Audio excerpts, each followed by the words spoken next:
Evet, yine bir Octavia aracımız var.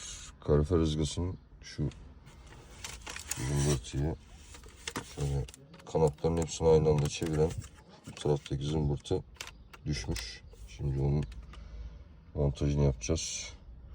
Daha önce de bir tamiri görmüş zaten. Buralara bir şeyler yapmışlar. Sökelim, takalım, toplayalım. Evet, onarımı yaptık. Bizim zaten problemimiz buydu. Artık aktif çalışıyor. Hayırlı olsun.